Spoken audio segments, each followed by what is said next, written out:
Welcome to Pocket Fiction by Steve Cook. Noctis Point, Chapter 11.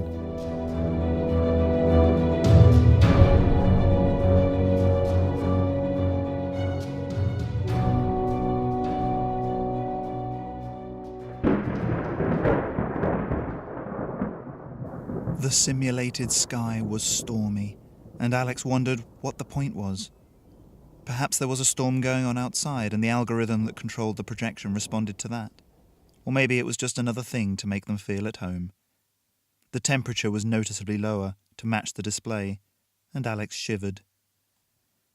About 15 students, all in grey, had been gathered together on the quad. Alex saw William, waved at him and got a nod back. Natasha and Kingsley wandered over, talking animatedly, and for a moment Alex felt a stab of disappointment that they'd had the time to get to know each other away from him. They'd been split up for history, which turned out to be the immediate timeline of Noctis Point rather than anything broader, and Alex had ended up with William, Jess and 2 other novices that had apparently arrived a week or so earlier. Now, though, they'd been firmly shunted into their group of 6 new recruits, while the other 9 chatted a few feet away. "Hey guys," Alex said, forcing a smile. "Do you know what this is yet?" He gestured to the quad. Kingsley shook his head, but Natasha said, "I asked at the end of history. When you were picked up by the PO, did they give you a little stick to hold, made of glass?" "Well," she said, as they nodded, "they're going to use a bigger, more finely tuned one of those. Novices have their power measured every month to ensure they're receiving the right training focus. It works a little differently once you get into the harder stuff, I think. It's more demonstrated through what you can do." As if on cue, a woman in white overalls walked briskly out of a nearby teaching building towards them. She was older than most of the people Alex had seen, other than the principal, and curly grey hair framed her lined face. Before she'd even reached their small group, she was clapping her hands for silence. "Good afternoon," she said. "My name is Miss Salandra Trigton, and I'm in charge of analytics here at the base." She had a sharp tone that cut across the last bits of chatter. "You know by now that you're here because you manifest a greater level of psych than the majority of the population, what most here call norms.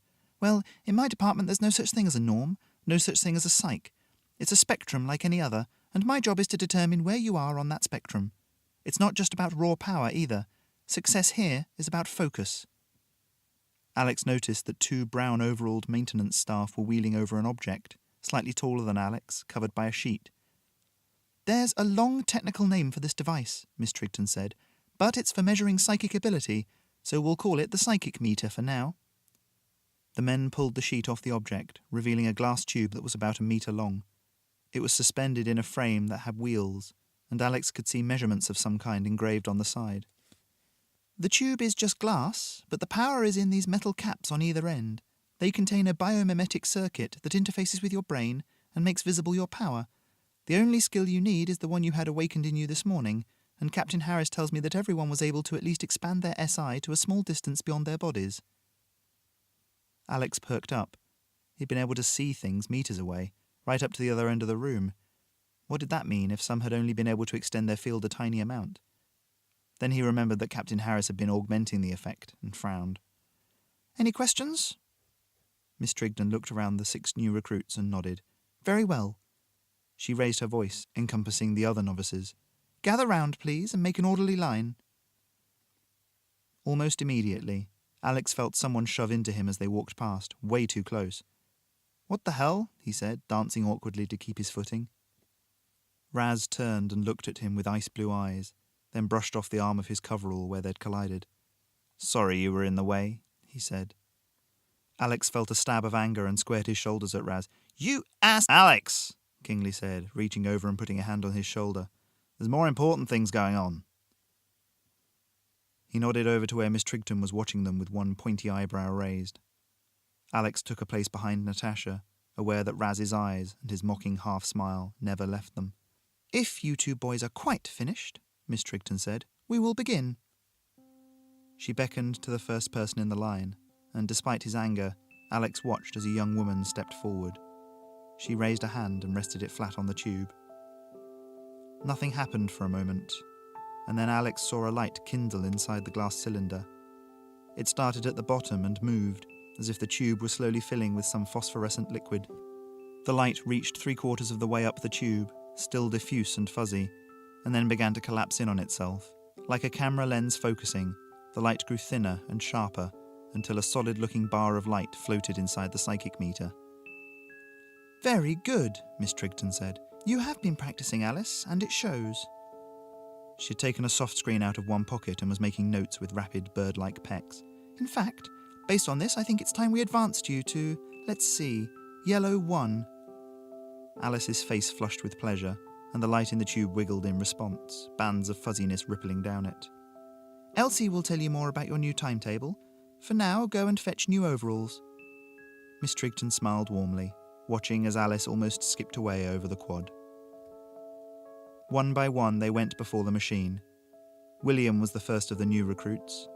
His bar filled about 1/3 of the cylinder, but it was sharply defined and clear. "Your focus is excellent, William," Miss Trigton said, and the boy's face creased in a grin. Then Raz stepped up.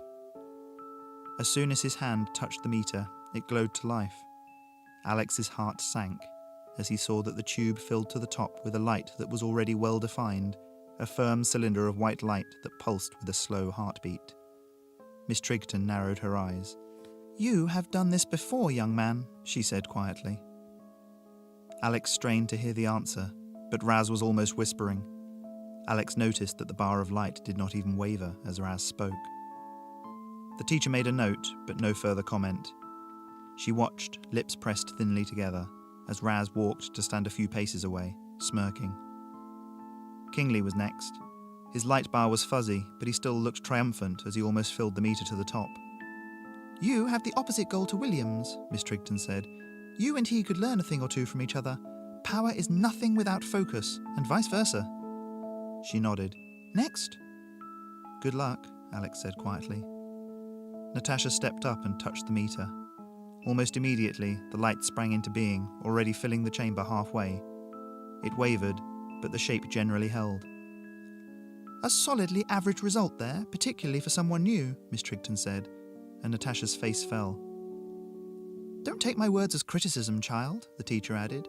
"What you displayed gives us a balanced position to work from in both power and focus. Next." Feeling slightly sick, Alex stepped up. Closer to it, he could hear a tiny hum coming from the psychic meter, and he pressed his hand to it gently. There was a subtle vibration, enough to weirdly numb the feeling in his fingers. Nothing happened. "Do I... he said, blushing. "Do I have to do something?" Miss Trigton frowned. "Expand your SI for me, please, dear." Alex closed his eyes and tried to bring himself back to the morning's lesson, tried to build a picture of the world around him, but it was impossible. Stood up, under pressure, with 36 pairs of eyes on him, he couldn't do it. He risked another look at the cylinder. There was a tiny glow in there, at the bottom, a thin, fuzzy-looking disc of light that began to fill the tube. It was weak, fading in and out of view, about 1/8 of the tube filled. "We see this sometimes. It's okay to have a little performance anxiety." Miss Trigton smiled, and 1 or 2 of the students giggled. "Try to expand your SI again, please." Again he closed his eyes, and this time a little of the area around them began to fill out with detail. Blue on black faces peered at him out of the darkness, while next to him he could see his power represented in the psychic meter. For every centimetre he pushed his SI out, the level of light in the tube dropped, until the last pulse of light was extinguished. Feeling foolish, Alex opened his eyes. "What does that mean?" I don't know," she said, then made some notes on the soft screen. "That's something I've never seen. Were you psyching at all then, beyond just using your SI?" Alex shook his head, and Miss Trigton frowned. "Alex, it's important you tell me the truth. Were you psyching just then?" No, I don't even know how." "Maybe he's just weak," Raz said. "I am not weak," Alex said, rounding on Raz. "What the hell is your problem?" "That's enough from both of you," Miss Trigton said. Alex, there must be some sort of error here. The level of psych displayed here isn't even what we'd expect from a norm." Alex glared at her. "What are you saying? That I'm not even a psych?" "I'm saying that there may be a problem with the machine, or there may be some underlying cause here. Embarrassment and anger blurred Alex's eyes as he looked around at the group. Everyone was staring at him as the teacher spoke. People were whispering to each other. Some looked surprised, aghast. Even Kingsley had his hand up to Natasha's ear, whispering something. And in the middle stood Raz, his jaw working as he chewed his gum, smirking. I need to be excused, Alex blurted out, then turned and walked away from the group, without waiting for a response. He didn't dare look back.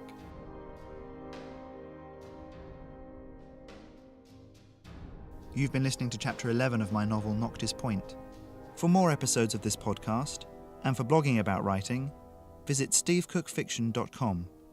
If you've enjoyed this podcast, please consider sharing it with a friend and leaving a 5-star review on the iTunes store. They really do help.